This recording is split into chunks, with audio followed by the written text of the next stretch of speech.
बिस्मिल्लाहिर्रहमानिर्रहीम। Welcome to easy chemistry teach. Previous lecture में हमने थॉमसन एटॉमिक मॉडल, जिसको plum pudding model atomic model कहते हैं, उसको स्टडी किया था। और उस एटॉमिक मॉडल में कुछ डिफेक्ट्स थे। उस डिफेक्ट को दूर करने के लिए रदरफोर्ड आया था और रदरफोर्ड ने एक एटॉमिक मॉडल रिप्रेजेंट किया था। तो आज हम पढ़ेंगे रदरफोर्ड एटॉमिक मॉडल, और इसको प्लानिटरी एटॉमिक मॉडल भी कहते हैं। ठीक है, तो स्टार्ट करते हैं रदरफोर्ड एटॉमिक मॉडल को। In 1911, Rutherford presented a model of atom for removing the defects of Thomson-Plum-Pudding atomic model.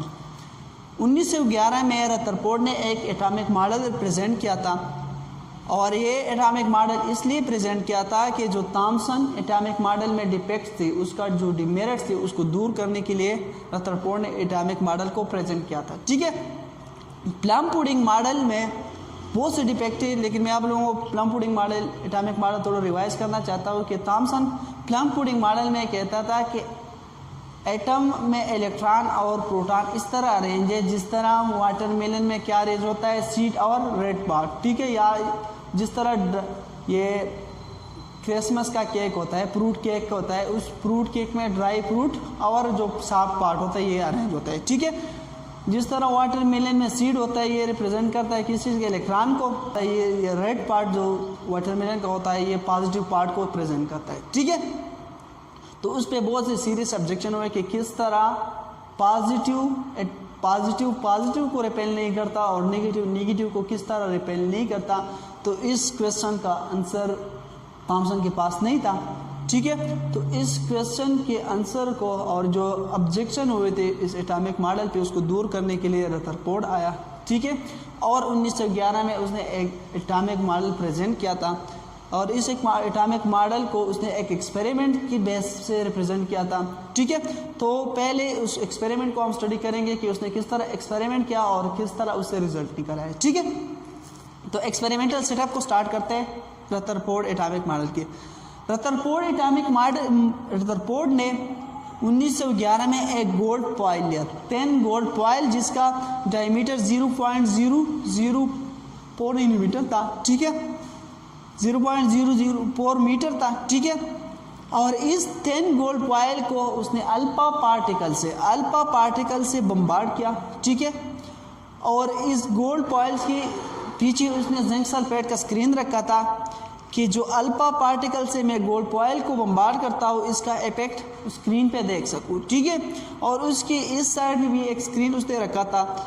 उसने एक रेडियो एक्टिव एलिमेंट यूज़ किया था किस चीज़ के लिए, अल्फा पार्टिकल के लिए। अल्फा पार्टिकल सोर्स उसने पोलूनियम एटम को, पोलूनियम चूँकि रेडियो एक्टिव एलिमेंट होता है और ये अल्फा पार्टिकल देता है एनडी के, तो इसको अल्फा पार्टिकल का सोर्स यूज़ किया था। एक बार experimental setup, Rutherford bombard a 10 gold foil by alpha particle. Alpha particle are emitted by a radioactive element like radium or polonium.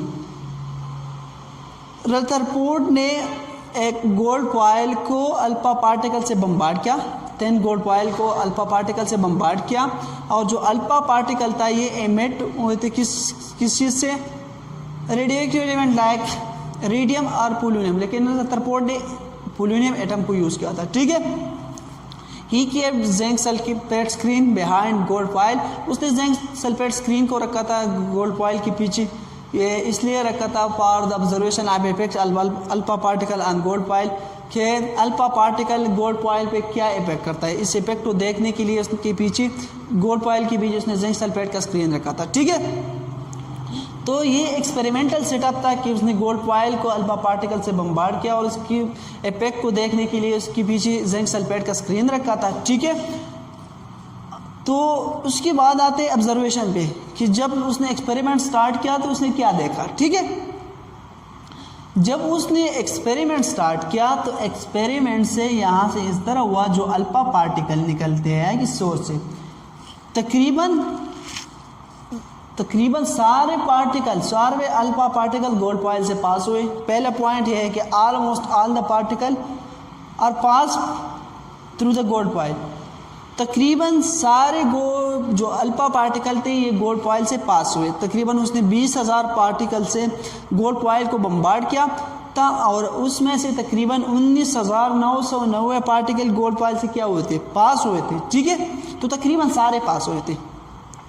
Second point ये है कि कुछ पार्टिकल जो है, कुछ पार्टिकल यहाँ से डिफ्लेक्ट हुए थे, कुछ पार्टिकल यहाँ से डिफ्लेक्ट हुए थे लार्ज एंगल पे। ठीक है, और ये तकरीबन 8 पार्टिकल थे कि जो डिफ्लेक्ट हुए थे लार्ज एंगल पे। ठीक है, few particle are bounce back, और उसमें से बहुत कम कुछ पार्टिकल बाउंस बैक हुए थे, दोबारा एंगल चेंज किए बगैर डिफ्लेक्ट हुए थे, रिफ्लेक्ट हुए थे। ठीक है, तो यहाँ से तकरीबन 19-20 हज़ार पार्टिकल में से सिर्फ 2 पार्टिकल इस तरह थे कि जो एंगल चेंज किए बगैर क्या हुए थे, डिफ्लेक्ट हुए थे। ठीक है, तो ये था ऑब्जर्वेशन कि रदरफोर्ड ने क्या देखा था। रदरफोर्ड ने जब ये एक्सपेरिमेंट किया तो उसने एनालिसिस किया, और उस एनालिसिस के बेस पर उसने रिजल्ट पेश किया कि इसका एक्सपेरिमेंट का रिजल्ट क्या है। ठीक है, तो आते हैं रिजल्ट पे कि रदरफोर्ड एक्सपेरिमेंट का रिजल्ट क्या था। हमें पता है कि अल्फा पार्टिकल पे कौन सा चार्ज होता है, अल्फा पार्टिकल पे पॉजिटिव चार्ज होता है, और ये हीलियम का न्यूक्लियस होता है। ठीक है, तो अल्फा पार्टिकल पे पॉजिटिव चार्ज होता है। पहला पॉइंट है इसका रिजल्ट का जो रदरफोर्ड ने एनालिसिस किया था कि atom has most empty space, कि एटम में क्या है, ज़्यादा जगह क्या है, ये खाली है। और ये इसलिए उसने कहा था कि एटम में ज़्यादा जगह खाली है क्योंकि 20,000 में से 19,990 पार्टिकल क्या हुए थे, गोल्ड कॉइल से पास हुए थे। ठीक है, सेकंड पॉइंट जो है, central positive charge are nucleus are present in atom, कि एटम के सेंटर में क्या प्रेजेंट है, पॉजिटिव चार्ज प्रेजेंट है। और इस पॉजिटिव जो सेंट्रल पॉजिटिव चार्ज है उसको न्यूक्लियस का नाम दिया था, ये इसलिए कि ये चूंकि सेंटर में प्रेजेंट था तो न्यूक्लियस का नाम दिया था। ठीक है, और एटम में न्यूक्लियस भी डिस्कवर हुआ। ठीक है, उससे पहले न्यूक्लियस के बारे में किसने बात नहीं किया था। थर्ड पॉइंट पे आता है कि न्यूक्लियस जो होता है, जो सेंट्रल पार्ट ऑफ एटम है, ये एज हार्ड एंड डेंस, ये क्या है, ये हार्ड भी है और डेंस भी है। और ये इससे पता चलता है कि हमें पता है कि जो अल्फा पार्टिकल होता है ये सबसे ज़्यादा जितना भी पार्टिकल है, लाइक बीटा पार्टिकल और गैमा रेज, उस सब में से जो पेंट्रेटिंग हाई पेंट्रेटिंग पावर है किस पार्टिकल का, वो है अल्फा पार्टिकल। अल्फा पार्टिकल के सबसे ज़्यादा पेंट्रेटिंग पावर है, और चूँकि यहाँ से तो अल्फा पार्टिकल क्या हुए, बाउंस बैक हुए, डिफ्लेक्ट हुए है। ठीक है, तो इसलिए उसने कहा कि एटम का न्यूक्लियस क्या है, ये बहुत सख्त है और डेंस भी है। ठीक है, फोर्थ पॉइंट है कि nucleus is very small as compare to atom.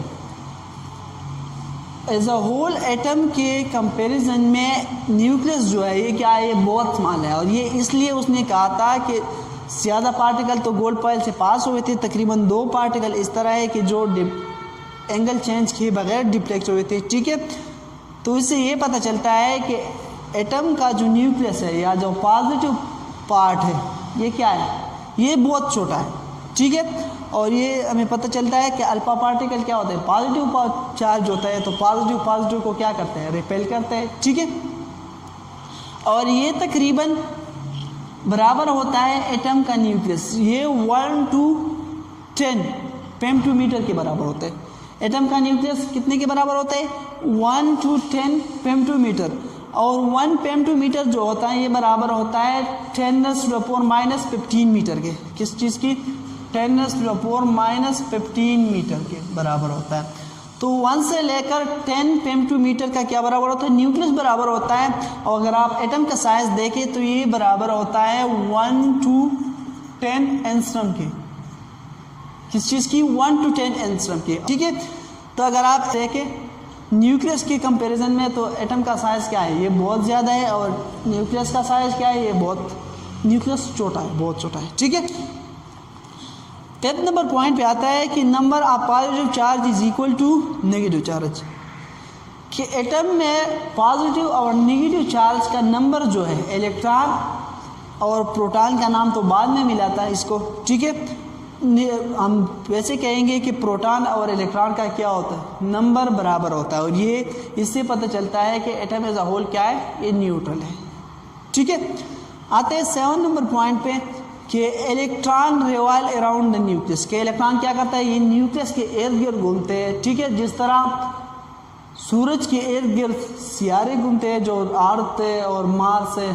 ठीक है, इस तरह से जो प्लेनेट है ये सन के इर्द गिर्द घूमते हैं। इस तरह एटम की न्यूक्लियस के इर्द गिर्द क्या घूमते हैं, इलेक्ट्रॉन घूमते हैं, और इसलिए इस एटॉमिक मॉडल को प्लेनेटरी एटॉमिक मॉडल भी कहते हैं। ठीक है, लास्ट पॉइंट जो है, all the particle are present in the nucleus except electron. Electron के अलावा जितना भी पार्टिकल है ये कहाँ पे प्रेजेंट है, ये न्यूक्लियस में प्रेजेंट है। ये इसलिए उत्तरपोर्ट ने कहा था चूँकि एटम का न्यूक्लियस क्या है, ये हार्ड है और डेंस है, तो जितना भी पार्टिकल है ये कहाँ प्रेजेंट होगी, ये न्यूक्लियस में प्रेजेंट होगी। ठीक है, तो ये था रदरफोर्ड एटॉमिक मॉडल।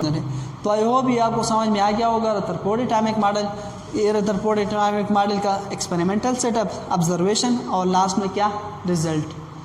तो मिलते हैं नेक्स्ट वीडियो में जिसमें हम पढ़ेंगे defects of Rutherford atomic model के, रदरफोर्ड एटॉमिक मॉडल के डिफेक्ट क्या थे। तो मिलते हैं नेक्स्ट वीडियो में, अल्लाह हाफ़िज़।